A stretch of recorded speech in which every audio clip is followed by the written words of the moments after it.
Lunes 21 de septiembre de 2020, continuamos dentro de nuestro ciclo de conversaciones sobre esoterismo.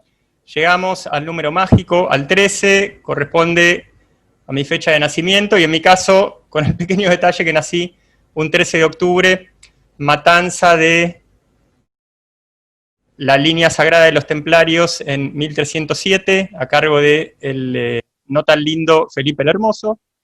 Hoy nos adentramos en el mundo de algo también sumamente sagrado y activador, como es la sabiduría hiperbórea, para lo cual tenemos como invitado a uno de sus referentes, el licenciado Pablo Adolfo Santa Cruz de la Vega.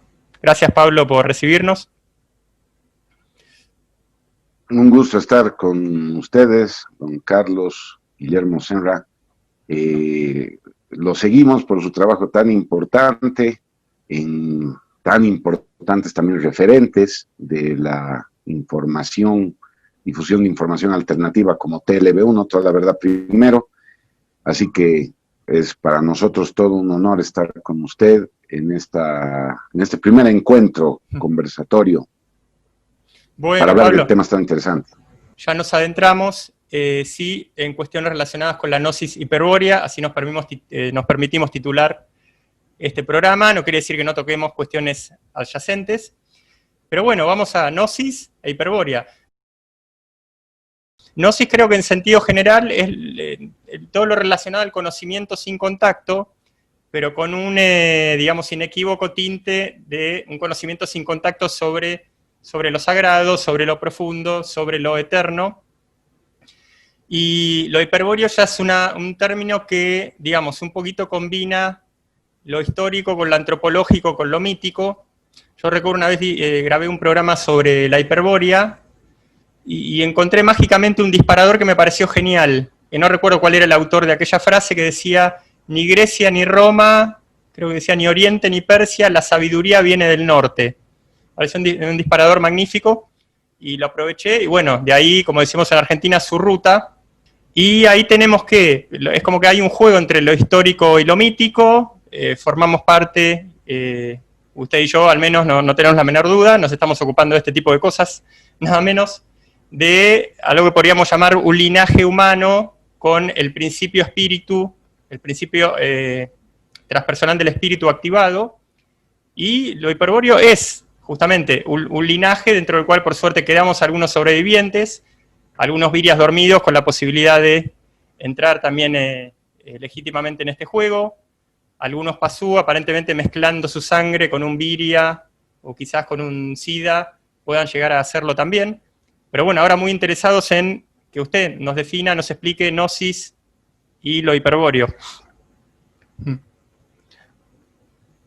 Bien, gracias por la introducción, qué importante. Antes de la influencia enorme que está teniendo la sabiduría hiperbórea y sobre todo la obra de un argentino, precisamente el rosarino Luis Felipe Moyano, que trascendió y trascenderá indudablemente tanto y en cuanto su obra se difunda y llegue más lejos. Estamos no por nada 10 años haciendo esta difusión muy esforzada de la sabiduría hiperbórea y se está llegando lejos. Me alegra saber que ya los argentinos están en autos. Argentina es un país muy importante en el final de este camino que está recorriendo la humanidad hacia esa entelequia llamada globalización, gobierno mundial, etcétera. Y por eso emerge la sabiduría hiperbórea en Argentina. Antes nosotros hablábamos de estas cosas como referente a Miguel Serrano. Miguel Serrano nos lega una obra bastante interesante, muy extensa, que nos introduce a estas temáticas. Por alguna razón, que en mi caso es una especie de traba para comprender o llegar a entender la obra de Serrano. Serrano, tal vez en un lenguaje muy poético, no permite un acercamiento a la sabiduría hiperbórea o a esta gnosis primordial, a esta sabiduría primordial, como lo hace Luis Felipe Moyano. Es cuando llegamos a la obra de Felipe Moyano que comprendemos la trascendencia de la sabiduría hiperbórea y lo más importante, el origen de esta sabiduría. Entonces acabas de mencionar, don Carlos, que evidentemente la sabiduría no viene de Oriente o de Occidente o de arriba o de abajo, sino del norte, de hiperbórea. Y gracias a Felipe Moyano comprendemos que esa hiperbórea, en principio, se sitúa en la Atlántida. Y desde la Atlántida empezamos a ver un origen que estaba completamente velado para nosotros, porque antes de Felipe Moyano la Atlántida era algo tan lejano como hablar de hiperbórea.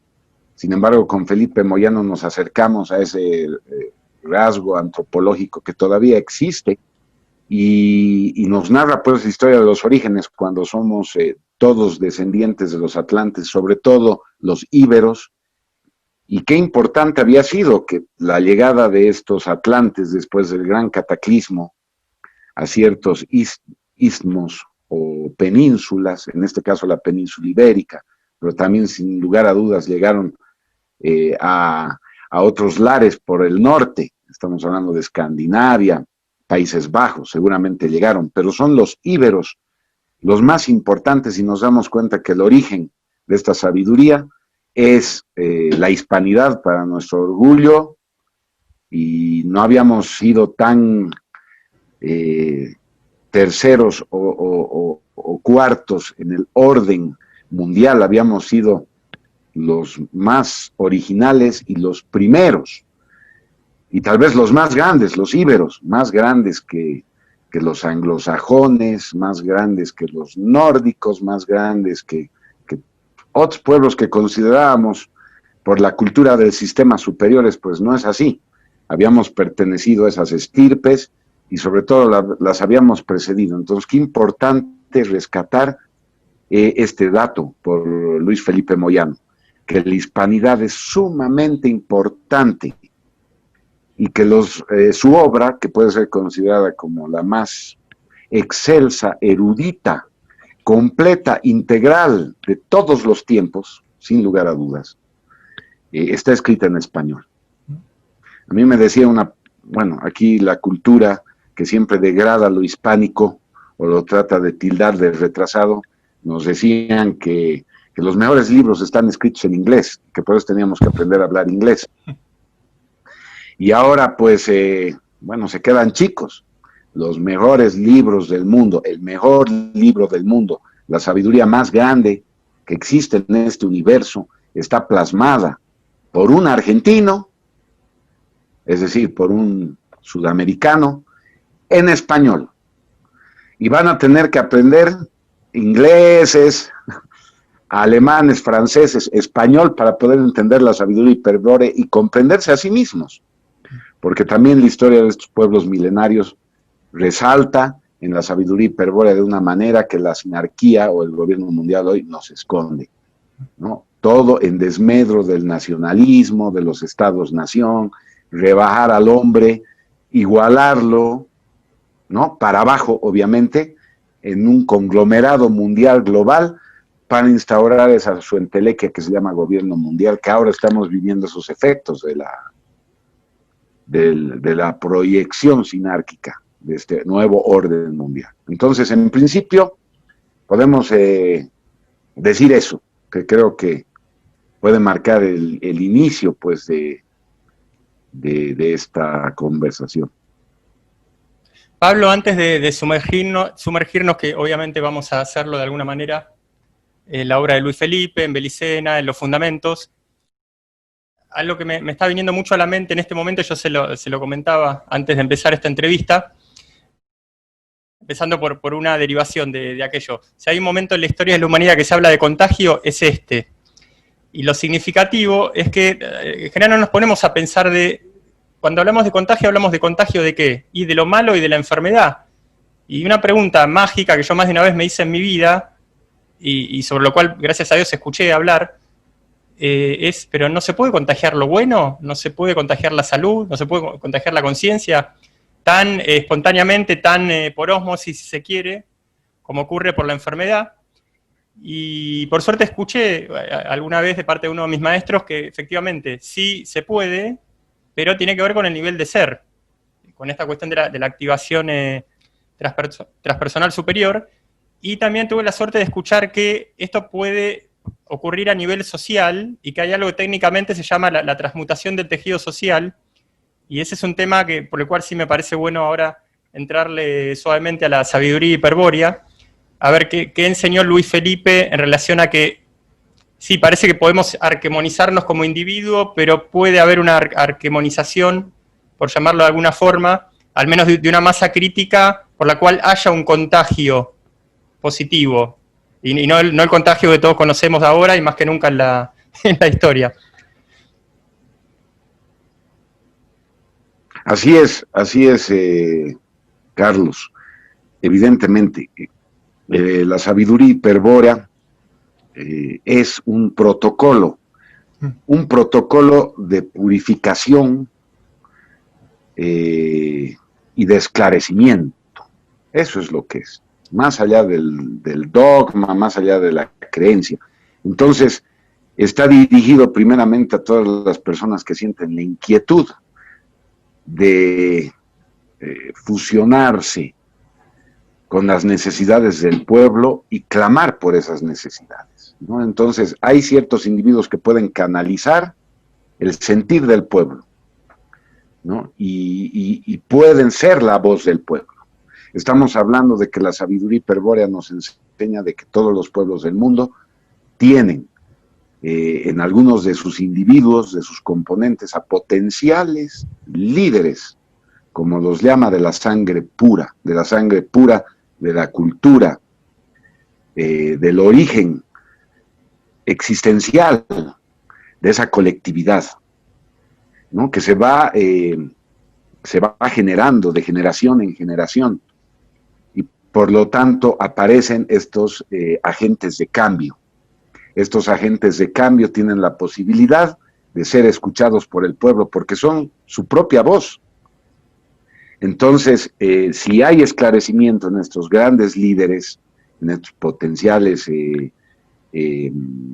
aspirantes a la función regia, entonces vamos a notar que también el pueblo va a recibir, se va a conectar con su propia esencia, y va a llegar a comprender o traspasar los velos, porque hay que reconocerlo. La sinarquía ha tendido un velo entre los líderes carismáticos y su pueblo. Es decir, ha usurpado la función regia, como la llama Luis Felipe Moyano, con sus modelos políticos decadentes, ¿no? Y obviamente inoperantes y falsos, como son la socialdemocracia o la democracia, ¿no? Que es la peor forma de gobierno, por cierto, según Platón, que no es un santo de mi devoción, pero tiene razón. Todavía hay monarquías en el mundo, y de alguna manera vemos que la monarquía ha sido la mejor forma de gobierno porque ha regido el mundo durante los últimos 3 milenios, 4 milenios, 5 milenios, si es que usted le da 5.000 años o 6.000 a la historia del mundo. Obviamente tiene mucho más, pero la monarquía ha prevalecido como forma de gobierno y ha levantado imperios que han durado milenios. Entonces es la mejor forma de gobierno. Pueden meterse su democracia y ya saben dónde. No sirve. No sirve porque, claro, es una forma de usurpar la función regia, es una forma de poner un velo entre los líderes carismáticos, los mejores, porque toda la sociedad tiene hombres destacables por sus valores, por sus virtudes, por sus legados, por su sabiduría. Esos son los hombres que en antiguo gobernaban, porque ellos podían llegar a ser la voz del pueblo, hacerse entender con el pueblo y hacer que el pueblo los siga, que el pueblo se una. Lamentablemente el modelo sinárquico comunista pregona justamente lo contrario, que hay una lucha de clases, por ejemplo, ¿no? Y que todos tenemos que pelearnos entre todos en nuestras naciones, y mire lo que es, siempre con la posibilidad de una balcanización en cualquier país. Mire lo que está pasando en Estados Unidos, don Carlos, ya hay una guerra civil atomizada, ¿no? De baja, podemos decir, de baja intensidad, que va a ir tal vez en algún momento increciendo y llegando a una secesión así, como en los tiempos de la guerra de secesión del siglo XIX. Entonces eso está pasando en todos nuestros países, hay confrontaciones, hay pugnas y antagonismos raciales promovidos por la sinarquía, que obviamente tratan de atacar el racialismo, pero no atacan el racismo, y lo inspiran a la inversa, contra los pueblos blancos. ¿Cuál es el odio que se tiene contra los pueblos de raza blanca? Entonces aquí, por ejemplo, yo estoy en Bolivia, hay un indigenismo, un movimiento indigenista promovido y capitalizado por la izquierda que tiene un discurso racista. Ese discurso racista cala en algunos sectores de la población que están acomplejados y desinformados por la sinarquía, porque nos ametrallan con una propaganda subliminal a través de películas, series de televisión. Es el arma por excelencia de la sinarquía, ¿no? Este poder psicotrónico de control de las mentes a través de estos grandes aparatos mediáticos que dominan el cine y la televisión. Entonces, esas sociedades empiezan a fomentar un racismo a la inversa. Es decir, es malo el hombre superior. No superior por su color de piel, sino superior por su inteligencia, por sus valores, por sus virtudes, porque es un líder carismático. Entonces, como estamos igualando a la sociedad, hay que atacar a ese poder racial, generalmente en manos de la excelsa raza blanca, porque la excelsa raza blanca ha dado los mejores hombres de la humanidad sin lugar a dudas, y es la matriz de héroes, reformadores, la matriz de hombres de honor, de hombres extraordinarios, y podemos perdernos y hablar con nombres y apellidos de todos estos grandes espíritus que han destacado en la historia de los pueblos pertenecientes a la raza blanca. Entonces la raza blanca debería ser un legado perenne de la humanidad, debería estar protegido por las Naciones Unidas, pero no, es al revés. Hay que atacar ese legado, hay que destruir al hombre blanco, y hay que destruir fomentando este odio racial a la inversa, y eso es lo que estamos viviendo. Entonces, ¿es posible la transmutación social de la colectividad? Por supuesto que sí, lo hemos visto con grandes líderes y reformadores que han sido la voz de sus pueblos. Franco, en España, ha llegado a unir a la colectividad y hacer de España un país digno.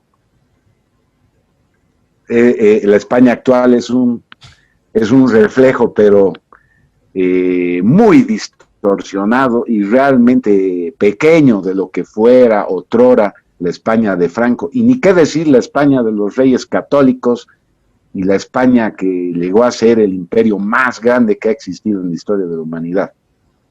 Entonces, si nosotros logramos que los líderes carismáticos lleguen al pueblo y apoyamos esa conexión, la buscamos, se puede dar esta transmutación, y creo que eso va dirigida a la sabiduría hiperbórea, porque solo el líder carismático va a poder transmitir esa sabiduría con sus actos y su carisma a la masa del pueblo. Y el pueblo lo va a aceptar porque son ellos mismos reflejados en el gran líder de esa nación. Lo vimos en la Alemania de los años 30, lo vimos en la Italia fascista de Benito Mussolini, lo vimos en otros experimentos sociales grandiosos, malinterpretados, como por ejemplo el general Perón en la Argentina, ¿sí? Que ha sido pues extraordinario en todos los sentidos, ¿no? Para que nosotros como sudamericanos nos sintamos orgullosos. Lamentablemente el peronismo también actual, como la España actual, es un reflejo muy mediocre y distorsionado y pervertido del verdadero peronismo que se pregonó allá por los años 40 y 50 en la grandiosa Argentina, que podía haber sido la luz del mundo en ese momento, pero justamente por lo que estamos hablando, había que hundirla. Y ahí tenemos el resultado. Ahora, lamentablemente, después de 40 años de gobiernos de cipayos del sistema argentino, está casi postrada y destruida. ¿Podemos revertir esto? Con toda seguridad, don Carlos. Pablo, dentro de este capítulo 13 de Conversaciones sobre Esoterismo, es la segunda vez que entrevistamos una figura, y le voy a plantear una pregunta que también hiciera en aquel primer reportaje con otro gran investigador, que es, ¿estamos viviendo una lucha arquetípica o un ciclo cósmico, digamos, un día y noche bastante particular, bastante convulsionado, pero en definitiva un ciclo más, o la combinación de las dos cosas? ¿Usted qué nos podría explicar? Bueno, aquí la sabiduría hiperbórea nos dice que todo es un ciclo repetitivo en este universo de bucles. Estamos en bucles. La sabiduría hiperbórea habla de mundos de ilusión, que serían bucles que se van repitiendo en otras dimensiones, espacio-temporales inclusive. La sabiduría hiperbórea plantea que nosotros vivimos existencias paralelas en otros planos. Entonces, estamos repitiendo ciclos. Esto ya lo hemos vivido, ¿no? Y tal vez esta batalla final que se avecina entre las grandes fuerzas del bien y del mal se ha repetido innumerables veces en la historia de este mundo. Es así. Entonces, sí, evidentemente, ambas conjeturas, ¿no? Que vivimos un ciclo, que vivimos un perpetuo bucle, porque se empieza a entelequiar algo, no se logra y se vuelve a repetir. Es como si este universo estuviera creado por ensayo y error, ¿no? Y eso se repite tanto a nivel micro como macro. Entonces, esa es la realidad en la que vivimos. Sin lugar a dudas, este mundo dista mucho de ser absoluto. Y realmente es un relativismo total en el tema de justamente lo que estamos hablando, esa repetición de los ciclos evolutivos fallidos que tienen que volver a repetirse para volver a fallar. Es decir, es un sinsentido. Habrá posibilidad de salir de este bucle socialmente, colectivamente y individualmente. La sabiduría hiperbórea nos dice que sí es posible. Bueno, yo iba a seguir por otro lado, pero usted me está dejando algo que no puedo desaprovechar, que es la receta para esto. Bueno, la receta para salir de esta decadencia, le entiendo, sí, es la difusión de la sabiduría hiperbórea. La difusión. Principalmente el libro de divulgación, que es el misterio de Belicena Vilca.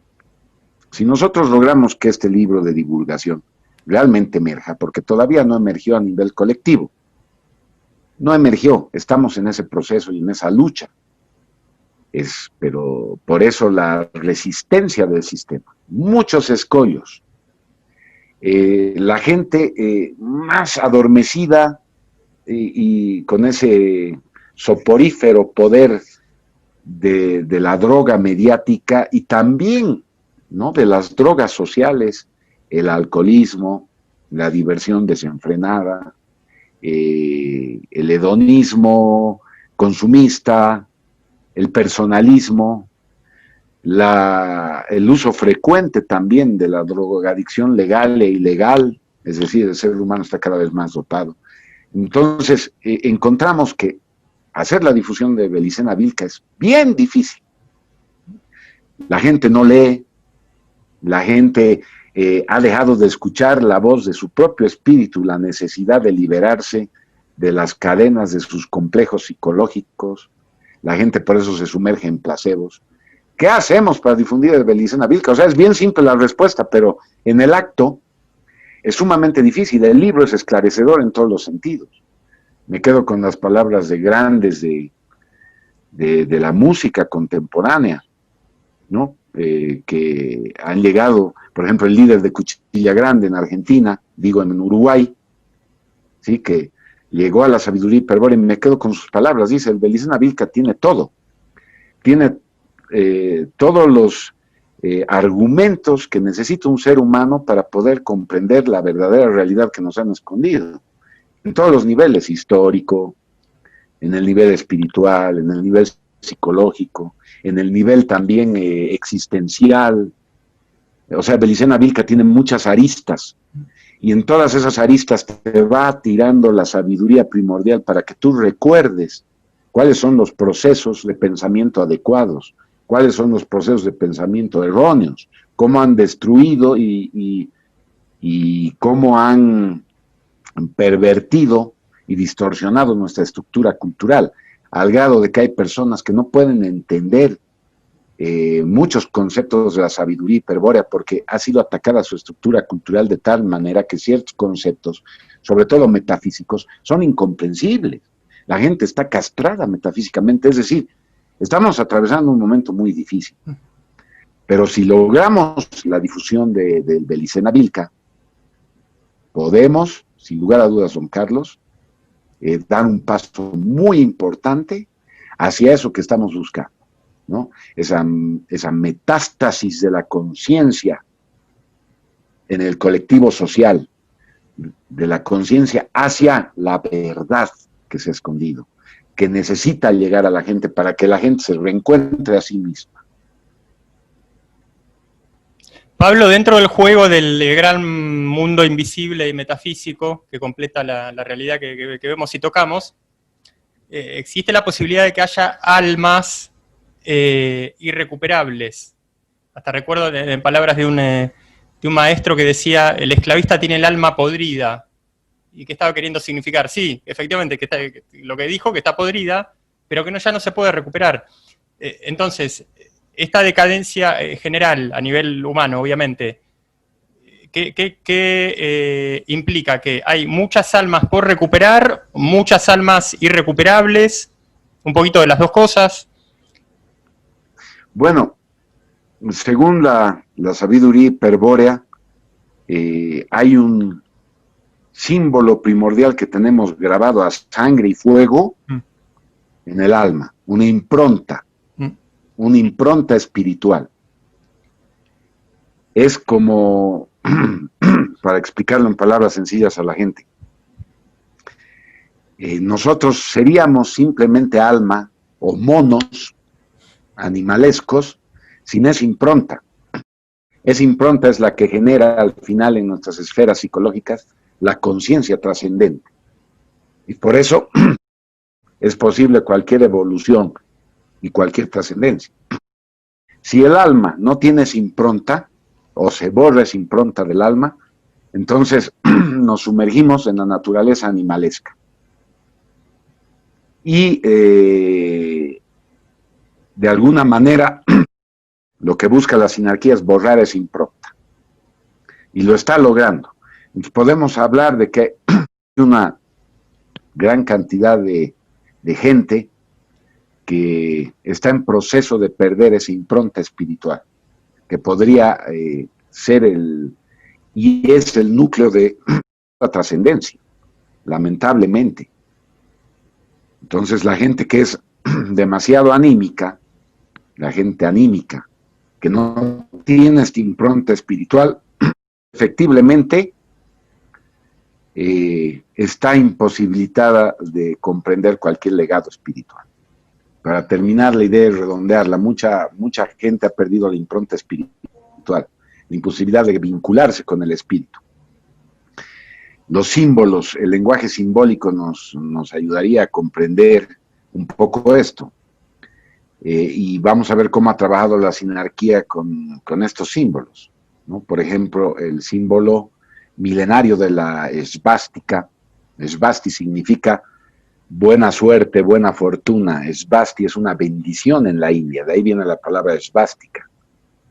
Pero ahora la gente de repente siente una repulsión al símbolo por un condicionamiento psicológico a la que ha sido sometida, como el condicionamiento de los experimentos de Pavlov. Entonces, obviamente, si yo le muestro una esvástica a un perro, al que cada vez que le muestro este símbolo, le echo corriente y lo electrocuto, va a llegar un momento en que el perro Va a ver la esvástica y se va a asustar, la va a rechazar. Eso es lo que ha hecho la sinarquía.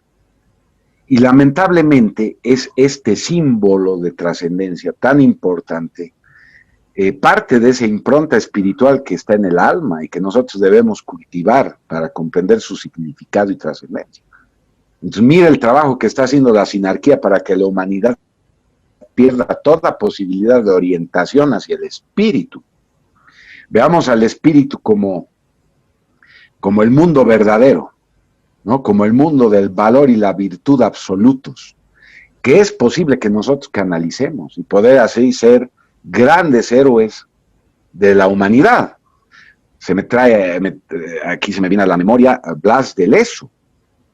Blas de Lezo, este marino español, este capitán de fragata, haga uno el recuerdo de la película Capitán de Mar y Tierra, con el afamado Russell Crowe, que es un capitán de un corsario, de un barco de guerra inglés en la época de los corsarios y los piratas. Es una película extraordinaria. Bueno, Blas de Lezo es ese héroe amplificado por 10 y en la vida real absolutamente verdadero. Blas de Lezo es quizás uno de los héroes más grandes que ha tenido la hispanidad. Ha luchado 1000 batallas y ha vencido en todas. Es un héroe con un coraje sin nombre, un valor absoluto. Entonces, vean la importancia de esa impronta que tenemos en el espíritu, cómo nos podemos conectar con esta potencia a través de un símbolo. ¿Y por qué la sinarquía ha atacado ese símbolo y ha imposibilitado al hombre comprenderlo y conectarse con su propio legado, con su propia memoria? Lamentablemente lo han conseguido. Tal vez en un gran sector de la población se ha borrado esa impronta y estamos tratando con gente que no tiene posibilidad de trascendencia y va a ser utilizada por la misma sinarquía como masa táctica en sus estrategias de violencia, terrorismo y guerras, falsas banderas, que ahora, hoy por hoy, están, en todas partes. Y también esta guerra biológica contra la humanidad. ¿Quién podría contra sí mismo defenestrar a su propia gente, ¿no? Actuar en contra de uno mismo y de su propia gente? Pero estamos viendo que se ha lanzado una guerra biológica contra la humanidad. ¿Quiénes son estos individuos? Pues deben ser gente sin ninguna posibilidad de trascendencia o vinculación espiritual que haga esto. Y es contra el enemigo que vamos a tenernos que ver las caras en la batalla final que se avecina, según obviamente lo afirma y reafirma la sabiduría hiperbórea. Pablo, lo llevamos a un cuestionamiento sobre la historia, donde indudablemente va a tener algo para comentar desde usted mismo y desde la obra de Luis Felipe. Hay básicamente dos interpretaciones gnósticas acerca de por qué pasó lo que pasó con Alemania. Una era esa de la que hablaba Serrano, bueno, la lucha interna entre el Führer y el Avatar, los dos, por supuesto, sumamente valiosos, que uno quería ganar la materia, el otro quería ganar en el espíritu, y ahí en esa fricción cometer torpezas, quedarse de más con Mussolini, no calcular bien la tormenta de nieve para ir a Rusia. Y después hay otra interpretación un poco más llana, más directa, que pienso que quizás tiende a ser la suya, que no, que en realidad fue, como alguna vez escuché, una retirada estratégica. Es decir, que el alemán, digamos, el Viria, alemán, el Viria despierto, haga lo que pueda, digamos, que dé muestra de coraje, si tiene que morir, que muera, y que el SIDA alemán efectivamente se retire, por eso luego hablaremos de la Antártida, parece que andan en otros lugares. Correcto. Bueno, y por el tema de la censura vamos a ser muy cuidadosos con las palabras, porque ahora no se puede decir absolutamente nada de más, que ya uno es censurado en todas partes, ¿no? Como nunca antes la libertad de expresión está siendo vilmente atacada. Entonces vamos a ser bien cuidadosos al hablar de este tema.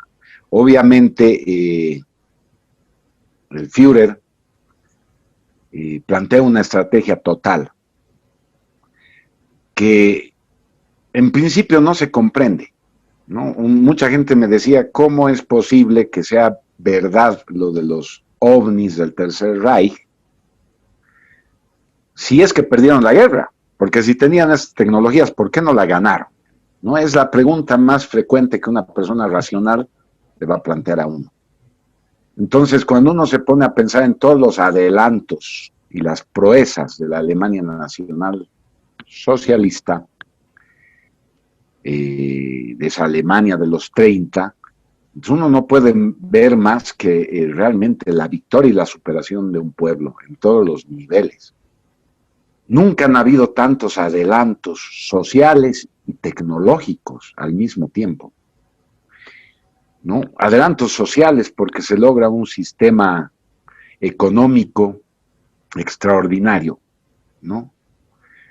Se logra un fluido económico que está ahora fuera del alcance de nuestros pueblos por la acción de la sinarquía. Esto permite que el trabajo se valoralice, el trabajo cobre su verdadera dimensión de valor absoluto, ¿sí? Esa es la palabra. El trabajo es la fuerza de voluntad en acción. Y esa fuerza de voluntad en acción, ese logro inherente a la voluntad en acción, es de hecho ya el mayor bien. Entonces, si yo, como líder social, fomento incentivos a la inventiva, al esfuerzo, al desarrollo y concreción de esa fuerza de voluntad donde sea que se encuentre, vamos a lograr superar a la nación. Vamos a hacer que la nación se supere, el individuo se supere, el colectivo se supere. Y eso es lo que se logra en Alemania. Y ese es un legado enorme porque se logran avances en todos los contextos. Es como si el espíritu humano hubiera sido iluminado por sí mismo, porque uno ante sus logros se alimenta, se retroalimenta y sigue el camino hacia la grandeza. Y vamos a ver la grandeza en esa década extraordinaria, más de una década, que marca la historia pues de la Alemania nacional socialista. Es algo extraordinario.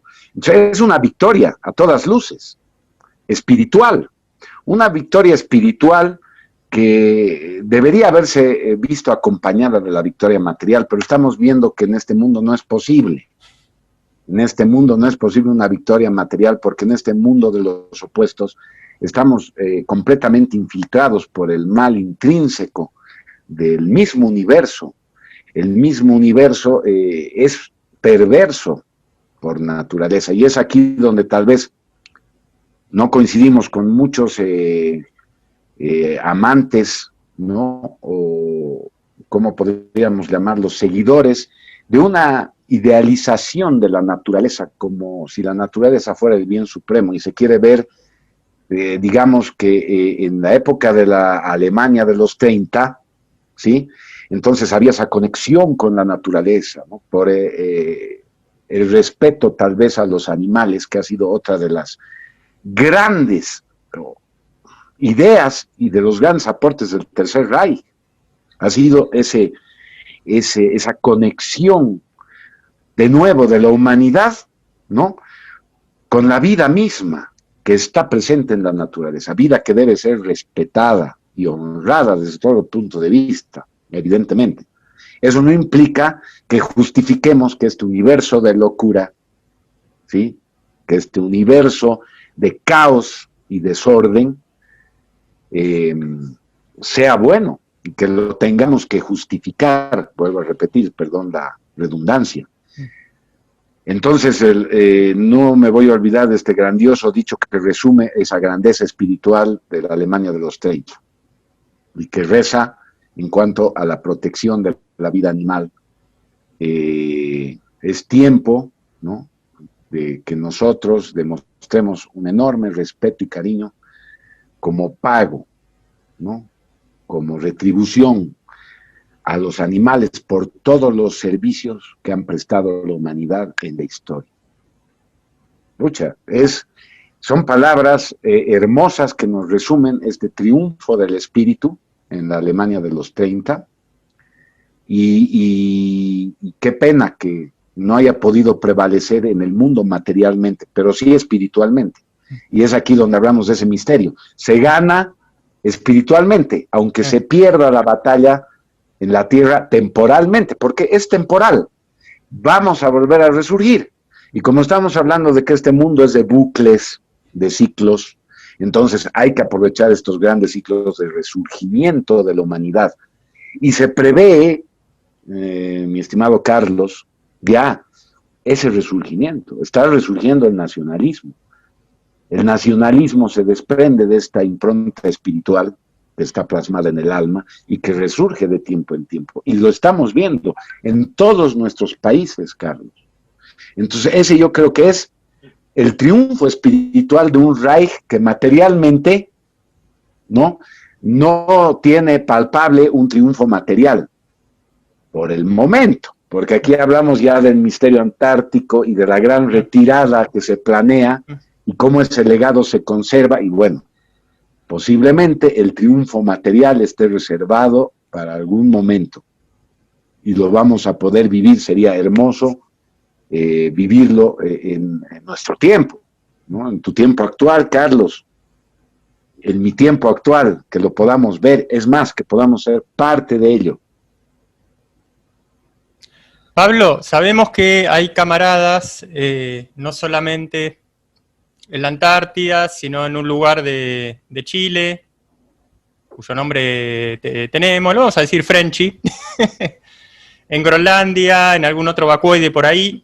A ver, la idea es, ¿van a permanecer como una civilización intermedia superior, haciendo su vida y conviviendo sin que la gran mayoría sepa que estamos conviviendo con estos camaradas? ¿O en algún momento nos vamos a integrar de la manera que fuere? Porque nos vamos a integrar literalmente o porque van a intervenir cuando haga falta alguna ayuda especial. ¿Qué nos puede explicar acerca de esta convivencia, de cómo es ahora? Si en algún momento va a cambiar, va a ser una convivencia real. Bueno, lo que entiendo, hay dos realidades. Hay una realidad, ¿no? Trascendente, que está fuera de este mundo donde estamos insertos nosotros. Está allá en los hielos antárticos, debajo de los hielos antárticos, o en algún pliegue topológico de ese vasto continente antártico, pero también sabemos que hay y pueden existir muchas bases en el mundo conocido, ¿no? Por ejemplo, tocas el tema de Groenlandia, es posible que estén ahí en algún lugar. Sabemos también que hay grandes colonias aquí en suelo americano, intraterrenas. Hay muchas obras al respecto que tocan este misterio de las ciudades intraterrenas, los mundos intraterrenos, que están interconectados por miles y miles de kilómetros, ¿no? Toda América del Sur, Mesoamérica, Norteamérica, por abajo, ¿sí? Túneles inmensos, ciudades. Y lo mismo, que esta conexión intraterrena llegaría hasta la Antártida, en fin, lo sabemos. Este mundo del que estamos hablando es una realidad. Y el mundo nuestro, ¿no? El mundo en el que estamos insertos en una cárcel, en todos los niveles, porque este mundo en el que nosotros estamos viviendo, el mundo de la superficie sinárquica, que se está convirtiendo en una gran cárcel, un campo de concentración ya planetario, ¿sí? Una China gigantesca, sí, con el tema de la pandemia, es otra realidad. Entonces, ¿será posible que esta realidad trascendente en determinado momento emerja para hacer que la realidad inmanente que vivimos aquí, en esta cárcel, sea inspirada para participar de esa emancipación liberadora que sería esta batalla final que está predicha en todos los textos sagrados, ¿no? ¿Cómo se logrará? ¿Por qué el Belicena Vilca está escrito en español? ¿Ah? ¿Será que si hay alemanes en la Antártida, ¿Por qué están aprendiendo a hablar español y tienen que leer el Belicena Vilca en español y la sabiduría hiperbórea en español? ¿Será que la hispanidad, porque si ahorita hacemos cuentas, y me quedo con lo que dice Salvucci, y ya lo vislumbra Suaje Pinto, y lo vislumbra Alejandro Biondini, la hispanidad es muy grande en el mundo ahorita, ¿no? Si juntamos a la hispanidad en una sola confederación, tendríamos algo así como 12 millones de kilómetros cuadrados de territorio, 700 millones de personas, y seríamos la primera potencia mundial, de lejos, porque en el mundo hay otras 500 millones de personas que están aprendiendo español, nadie está aprendiendo chino, y nadie está aprendiendo, muy pocos están aprendiendo inglés, los europeos, porque evidentemente son una colonia, los europeos de Norteamérica, ¿no? Desde la Segunda Guerra Mundial, ellos han venido a sembrar sus colonias y su régimen en Europa. Entonces los europeos son los que en realidad han perdido la Segunda Guerra Mundial, no solamente ha sido Alemania. Toda Europa perdió lamentablemente esa guerra, y ahora Europa es un país, llamémoslo, un país, una patria primordial, ocupada por el enemigo. Entonces, se producirá, ¿qué podemos hacer en la superficie nosotros? Mientras esto ocurre, esta conexión con esta realidad trascendente. Esa es la pregunta de muchos. ¿Van a venir a ayudarnos? ¿Van a salir en el momento culminante? ¿Qué es lo que va a pasar? Porque estos liberados que estarían en la Antártida con tecnologías que nosotros no podemos imaginar, en determinado momento van a salir a barrer con esta sinarquía, y nosotros, mientras tanto, aquí, ¿qué hacemos? Entonces, no hacer nada es un error, Carlos. Sí. Yo creo que tendremos que propender a una gran coalición o a un gran frente nacionalista patriótico. Todos los que pensamos desde un punto de vista tercerposicionista, en mayor o menor medida, más allá de nuestras diferencias ideológicas o diferencias escatológicas, llamémoslas, o diferencias teológicas, deberíamos empezar a unirnos, a contactarnos, deberíamos empezar a manifestarnos como un movimiento unido. Algo que no van a lograr las estructuras sinárquicas jamás. O sea, no vas a ver que la socialdemocracia boliviana con sus representantes políticos se unan con la socialdemocracia argentina. Eso tú no lo vas a ver. O las tendencias sinárquicas en otros no se unen, ni las masonerías tampoco. La masonería boliviana no se une con la masonería chilena o la masonería argentina. Pero los nacionalistas, por decirnos de algún modo, los nacionalistas espirituales, los nacionalsocialistas o los socialistas nacionalistas, o como queramos llamar a esta tercera posición, sí tiene la capacidad de unirse y trascender fronteras, y unirnos a nivel planetario, porque nos une la misma causa, la causa de una patria espiritual, más que de una patria terrenal. Es lo que tenemos que darnos cuenta. Antes hubiera sido inconcebible, antes de la sabiduría hiperbórea, Carlos, que un nacionalista argentino se una con un nacionalista chileno o boliviano o brasilero. Pero ahora lo estamos viendo. Estamos viendo un movimiento veganista hermanado, unido con un frente patriota en la Argentina. Estamos viendo un movimiento veganista que está unido, está en contacto, está vinculado con un PCR, Proyecto Segunda República, de alguna u otra manera, o con este movimiento también nacionalista mediático de concientización, porque TLV1 es eso, ¿no? Es la voz de la disidencia. Entonces, ¿todos los disidentes podemos unirnos? Sí. Andrea Victoria Cano es una persona que ha ayudado a que muchos nacionalistas de otros países, de otras latitudes, inclusive españoles, se unan a los sudamericanos. Algo que era impensado, porque entre los españoles, el español promedio y el sudamericano, también hay una barrera psicológica que les impide una conexión, muchos complejos psicológicos que impiden esa conexión. Pero ahora se está logrando. Entonces podemos ser un movimiento planetario. Y yo creo que tenemos que propender a eso, venciendo cualquier barrera idiomática, fronteras, ideologías y artificiales separatismos. Es una lucha de todos y se puede lograr. Por eso tan importante la presencia de líderes carismáticos, líderes de opinión.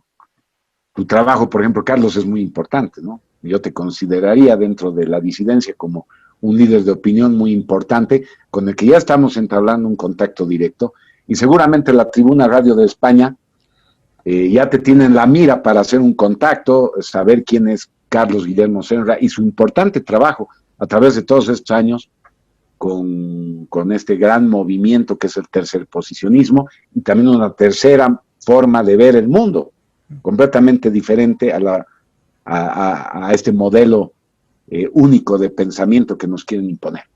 Yo trabajé con la Tribuna, Pablo, pero bueno, después hubo situaciones que seguramente usted también las conoce, pero yo fui productor de la Tribuna a nivel audiovisual y al menos hice 2 participaciones en Tribuna Radio, que están en mi canal, pero bueno. Pablo, ahora, sí, volviendo un poquito a Luis Felipe, a ver, y uniendo un poco Luis Felipe con él mismo, con la Antártida. La historia de Luis Felipe con la Antártida, quizás mucha gente no la conozca, dentro de que mucha gente no conoce directamente en el mundo hiperbóreo. A ver, fue el equivalente a lo que fue la ópera Rienzi para el Führer, algo activador, un bautismo, un nacimiento. Fue un retiro. Luis Felipe, desde muy niño, nació, por decirlo de alguna forma, consciente de una misión. O sea, ¿a dónde estuvo el hecho activador, el bautismo del espíritu de Luis Felipe? ¿Tuvo que ver con la Antártida o ir a la Antártida fue un retiro, una formación para él? Bueno, según lo que nos cuenta su madre, Rosalía, y yo quiero aquí aprovechar de decir a toda la gente que vea esta entrevista que Rosalía es una clave hiperbórea, no puede ser desechada. Entonces todo el mundo mira en Felipe y su obra algo realmente inaudito, algo realmente extraordinario y de una grandeza de tal magnitud que nos olvidamos o hacemos un lado y erróneamente creemos que Rosalía no participa de eso. Y es un concepto erróneo. Es muy importante todo lo que diga Rosalía y todo lo que ha dicho, tanto así que son los mismos superiores que le ordenan testimoniar, es decir, hacer un testimonio vívido y completo de todo lo que fue la vida de Rosalía y Felipe. Y es ella la que nos pone en autos de que la Antártida sería un hito más, pero no la causa prima de que Felipe Moyano vuelva transmutado de la Antártida, digamos. No es así. Felipe Moyano nace ya con la posibilidad de poder realizar su obra, porque hay una influencia divina, llamémosla así, en él, desde la panza. La historia de Rosalía es muy importante para los católicos, porque Rosalía es el símbolo de la Virgen católica. O sea, recordemos que Luis Felipe Moyano nace por una muy más que posible partenogénesis. Hay muchos que van a decir que no, que el señor Moyano, casado con Rosalía, es padre de Felipe. Pero lo mismo seguramente se planteó en el momento con José, ¿no? Que no era el Espíritu Santo, sino José, el papá de Jesús. Es que estamos ante la presencia del mismo símbolo. Es un símbolo importante. Entonces, si se planteó una partenogénesis, ya desde ese es el origen y la causa prima de la carrera y del camino que después realizó Felipe. Entonces está muy ligado ¿con quién? Con Rosalía. Las cartas de María que están en quintadominica.com.ar son muy importantes. Están escritas en lenguajes oblicuos, muy oblicuos, porque no solo participan grandes iniciados por Felipe en el esclarecimiento de la misma obra de Felipe en la página, sino que Rosalía vierte sus experiencias con un lenguaje que nos va a parecer en principio raro, y por eso, de hecho, nosotros quisiéramos apartarnos, ¿no? Y desechar aquello. Y no debemos hacerlo, Carlos. Ahí están las claves para comprender la verdadera misión de Felipe, ¿no? La verdad del hito Felipe Moyano en su recorrido para plasmar la sabiduría hiperbórea y legárnosla.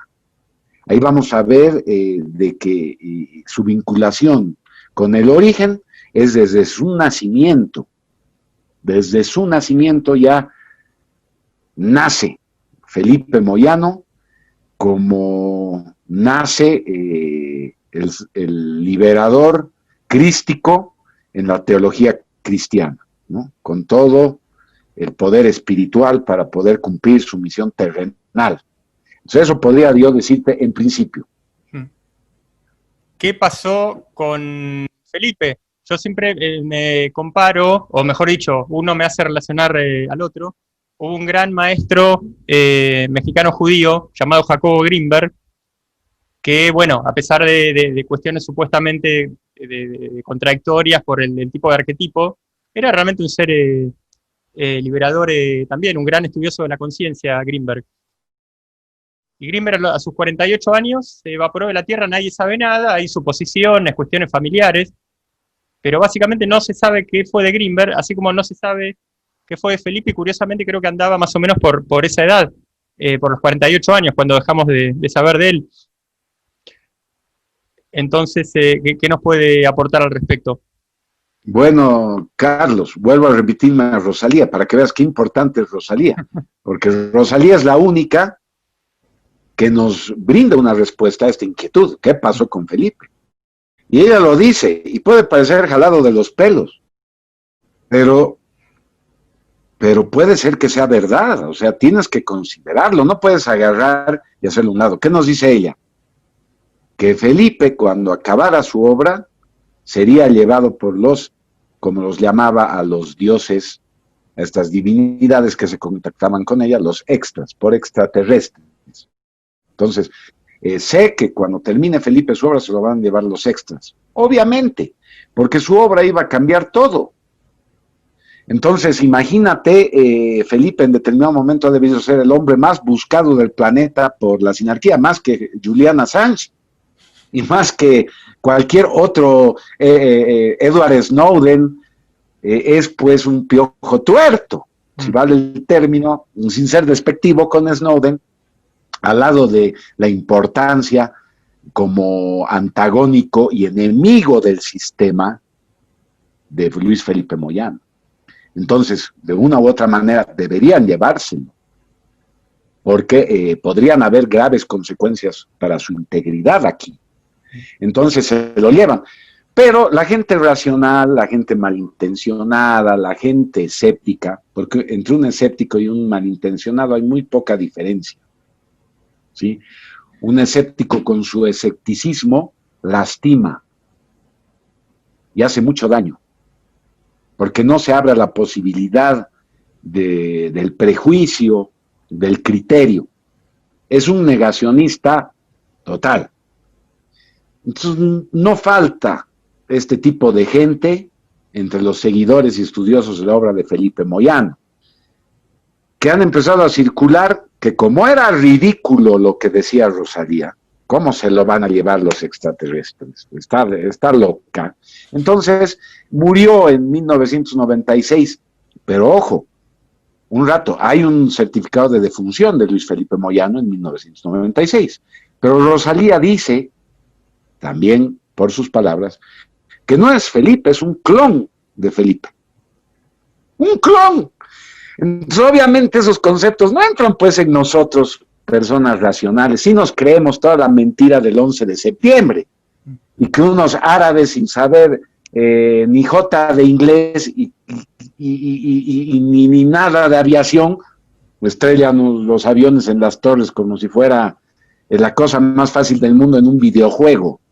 Eso se creen. La gente se cree eso. No puede creer que Felipe Moyano haya tenido un clon. Entonces, Rosalía nos dice claramente, Carlos, que el que muere y tiene que, tiene que fingir su muerte y hacer, valga la redundancia, una falsa bandera de su muerte, pero nos cuenta la verdad en sus cartas, tal vez porque sabe que la gente no va a creer, y van a decir, Felipe Moyano murió en 1996, pero los que sabemos que las posibilidades de que su historia sean más allá de verdaderas y reales, íbamos a tomar en cuenta sus relatos para lo que se viene, porque es muy importante la realidad en la que uno vive, en la realidad de un Felipe muerto o en la realidad de un Felipe vivo, de un Felipe trascendido espiritualmente, como tú hablabas de ese sabio judío, que de repente era tan espiritual el hombre que muy posiblemente haya desaparecido o se haya elevado a otra dimensión. Es una posibilidad que no podemos desechar. Pero la gente lo desecha y en esta historia apócrifa de Felipe Moyano, es decir, los que la historia que han armado ciertos seguidores de Felipe Moyano, hay esta visión así obtusa, plana de la realidad en donde Felipe es un hombre muy inteligente, ha hecho una obra grandiosa, sí le agradecemos, pero no puede trascender, ha muerto como todo ser humano, ¿no? Y no ha trascendido. Entonces, es lamentable que exista gente tan cerrada, pero existe. Yo les digo ahora, no desestimen ni subestimen las palabras de Rosalía Taglialavore, extensas cartas que ha hecho en Quinta Dominica. Hay una ayudita, Carlos, Andrea Victoria Cano ha sistematizado sus cartas para hacerlas un poco más ordenadas, cosa de ponerlas de una manera más convencional al público, sí, en un pequeño trabajo de reordenamiento de las cartas llamado Antártida Extraterrestre, y hemos hecho un ciclo de videos. El libro, todos los relatos de María están narrados y, digamos, editados en video para hacer mejor la comprensión de la gente. Sí. Más allá de que crean o no en lo que diga, deben considerar seriamente lo que dice, porque ella ha estado con Felipe, ella ha trabajado con él, ella ha hecho posible la sabiduría hiperbórea plasmada en este mundo. Ella es muy importante y no se la puede pues de un plumazo borrar. Entonces esa es mi recomendación en esta parte del conversatorio. Bueno, no queremos exigir mucho más la faringe del licenciado Pablo Adolfo Santa Cruz de la Vega. Simplemente yo dejo una pequeña sentencia, que es que se sabe, para nuestros seguidores esoteristas, que no lo sepan, que en Alemania había tecnología de clones, y seguramente antes también, y seguramente ahora también lo hay, pero al que le interese el mundo esotérico de la Alemania, sepan que la había. Después no vamos a seguir esa línea, porque nos desviamos, imagínense hasta dónde. Pero bueno, Pablo, ahora para ir terminando, a ver, en relación a justamente algo que habíamos comentado antes de que empiece nuestra grabación formal, y traemos nuevamente a colación, por supuesto, a Luis Felipe, la sabiduría, los fundamentos, Belicena Vilca. Luis Felipe y su obra son indudablemente algo activador y potenciador, pero un documental que se llama Los ovnis nazis, producido por el licenciado Santa Cruz de la Vega, está también a un nivel increíble de, podríamos llamar, un hecho antológico, que no deja tema importante por tocar, de lo histórico, de lo hiperbóreo, de la política actual, nacionalista, que reseñó en un momento. A ver, ¿cómo produjo semejante obra, que brevemente es un documental de 3 horas para quien no lo haya visto, o un poquito más, que recomendamos por supuesto, verlo, sumamente y prolijamente editado, con todas las imágenes que vienen al caso. ¿Cómo produjo semejante obra? ¿Cuánto tiempo le llevó? Digamos, es admirable. Bueno, ha sido una gran idea estratégica. Como hemos visto que queríamos difundir la sabiduría hiperbórea, pero a muy pocos les interesa. Más importante es el fútbol, más importante es la diversión, el baile, más importante es la fiesta, más importante es el dope, el trago, ¿no? Etcétera. Vivimos en una sociedad demasiado banal. Pero sin embargo, en todo ese etcétera, en todo ese conglomerado de gente banal, hemos visto que hay muchos interesados en el tema ufológico, aunque muchas veces te he jalado de los pelos. Si no, no habrían programas tan vistos en la televisión por cable como Alienígenas Ancestrales, que mucha gente espera ver esos programas porque está interesada y esta gente se cuenta por millones. Entonces había que intentar llegar a esa gente con la sabiduría hiperbórea. Y mira la casualidad, la sabiduría hiperbórea, el misterio de Belicena Vilca, que es el libro primordial de la sabiduría hiperbórea, nos da la respuesta definitiva al misterio de los extraterrestres, entre chiste y chiste. O sea, Belicena tiene también, como veíamos, tiene arista histórica, tiene arista psicológica, tiene arista teológica, arista gnóstica, para todos, para que todos lleguen a verdades primordiales. Pero también Belicena Vilca nos resuelve de una vez y para siempre el misterio de los extraterrestres. Nos da las respuestas definitivas acerca de ellos.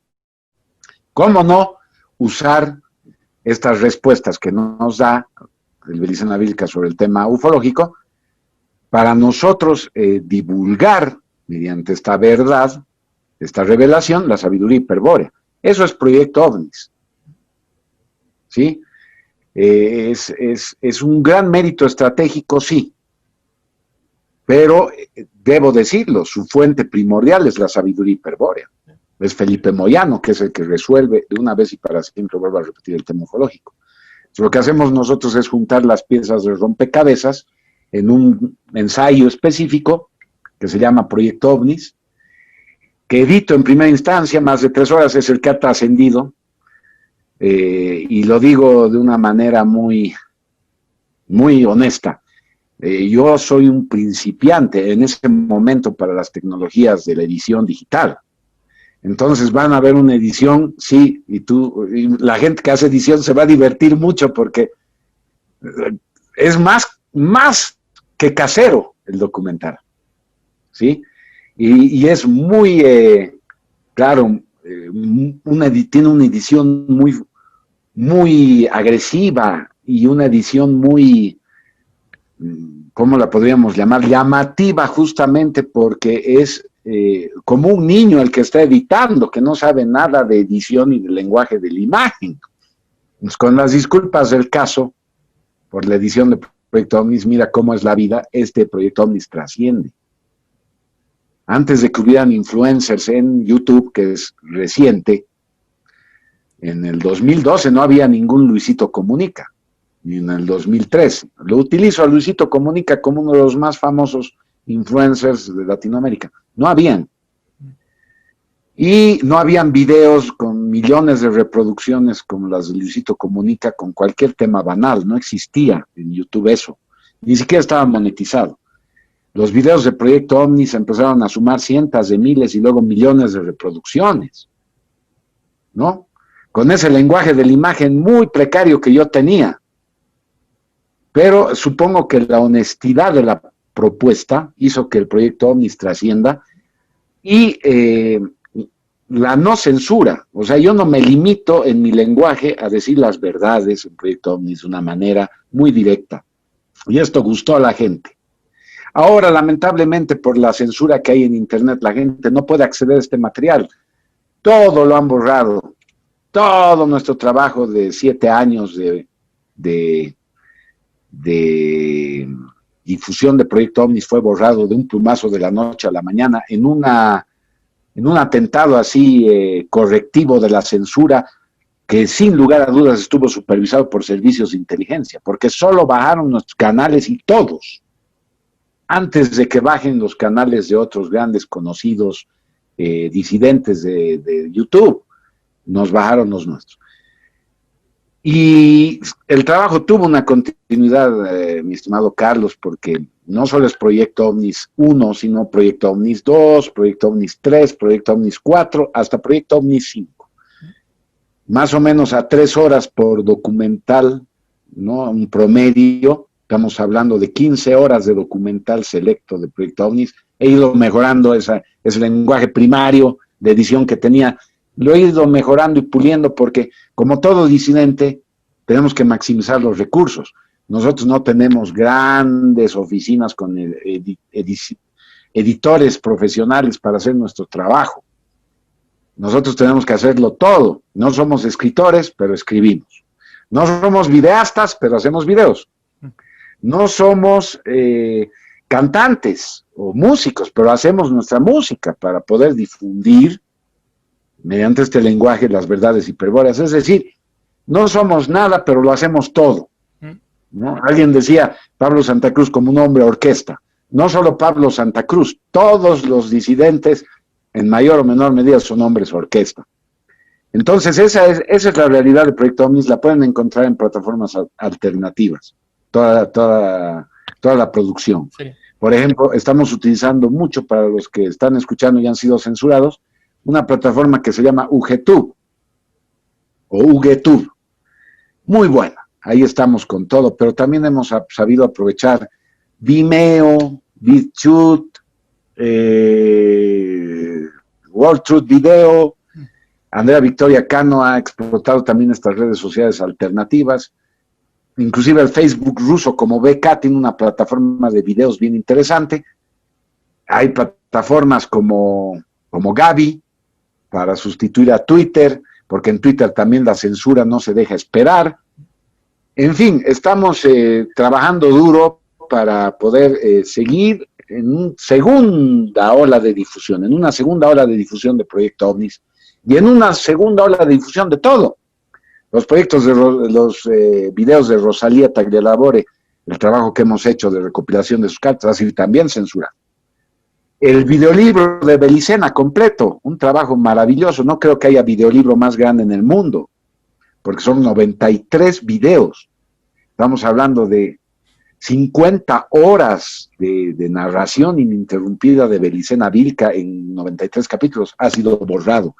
Estamos tratando de paliar esta censura de la mejor manera posible. Pablo Adolfo Santa Cruz de la Vega, ya para ir despidiéndolo, si quisiera brindarle a la gente alguna o algunas plataformas en redes sociales o alguna vía de contacto, siempre que usted lo desee. Claro, aquí me indican también que es importante mencionar. Un agradecimiento, ahora que están viendo, a todos los disidentes, a todos los seguidores del movimiento veganista y también a todos los miembros por la ayuda que nos han brindado en esta difusión de hormiga que estamos haciendo. Estamos volviendo a las redes ahora con un lenguaje más estratégico, conociendo el tipo de censura que hay, ya nos cuidamos, entonces estamos volviendo a reaparecer de poquito en YouTube, ¿sí? Tenemos que tener cierta presencia ahí. Estamos en Facebook, en una guerra constante de abrir y cerrar páginas. Nos abren, nos cierran, abrimos, nos cierran, abrimos, nos cierran, abrimos. Estamos en Facebook con muchas plataformas. Tips, Sabiduría Hiperbórea, Luis Felipe Moyano, Belicena Vilca, Proyecto Ovnis, la editorial de la Casa de Tarsis, con la que hacemos los libros artesanales. De un tiempo a esta parte, la Tribuna Radio de España, Vocera de la Vega, el programa estrella de la Tribuna Radio, que ha tenido un auge especial. También la plataforma iVoox, que es muy utilizada, por irónico que parezca, en España, ¿no? La plataforma iVoox, que es de audios, de podcast. Estamos en ella, estamos en redes sociales alternativas como Beca. Recomiendo a la gente empezar a socializar en esas nuevas redes, ¿no? Tenemos algo muy importante, el app de Google. Tenemos un app en Play Store que se llama Radio Vocera de la Vega. Todo el material en audio la obra de Felipe, la sabiduría hiperbórea, Proyecto OVNIS, Vocera de la Vega, todos nuestros emprendimientos comunicativos, de comunicación, ¿sí? Iba a decir comunicativos, pero no sé si le queda. Todos nuestros proyectos de comunicación están insertos en ese app, lo pueden buscar.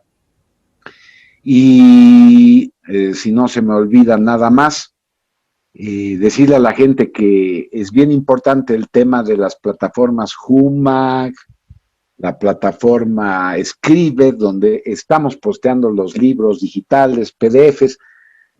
Mucha gente lee, entonces la gente quiere leer, tiene que aproximarse a estas plataformas de lectura. Nosotros tenemos todos los PDFs libres para el público, pero también tratamos de sacar alguna donación, algún aporte, porque necesitamos movernos y nadie nos financia. Así que necesitamos cualquier ayuda de la gente en este esfuerzo que estamos haciendo, pero en principio todo está libre y gratuito, disponible en las redes sociales hasta que la censura sí lo diga. Creo que con eso hemos dado un buen pantallazo a la gente, tal vez que quiera comunicarse o entrar a algunos grupos. WhatsApp está siendo muy utilizado. Tenemos muchos grupos en WhatsApp de gente que nos contacta y quiere entrar a estos grupos para recibir material. El celular es el 777-16-157 con el 591 como prefijo de país. Nos pueden ubicar tranquilamente para poder entrar en contacto. Tenemos nuevamente, para finalizar, repito esto, tenemos que contactarnos los disidentes y hacer un frente planetario. Estar conectados, tener estrategias comunes de difusión de la verdad, porque podemos causar un gran impacto y un gran daño al gobierno mundial o a la sinarquía, porque con cada esclarecimiento, como dice Juan Manuel Sage Pinto, vemos que vale la pena decir toda la verdad primero. Entonces, Carlos, ha sido un gusto estar contigo aquí en el programa. Igualmente, licenciado Pablo Adolfo Santa Cruz de la Vega, gracias por esta participación especial en nuestro programa Conversaciones sobre Esoterismo, parte de mi canal EHCI, Educación Humana Coaching Integral, apéndice obviamente audiovisual de la Escuela de Educación Humana Coaching Integral. Será hasta la próxima, Pablo. Gracias. Gracias a ti, Carlos. Un saludo a todos.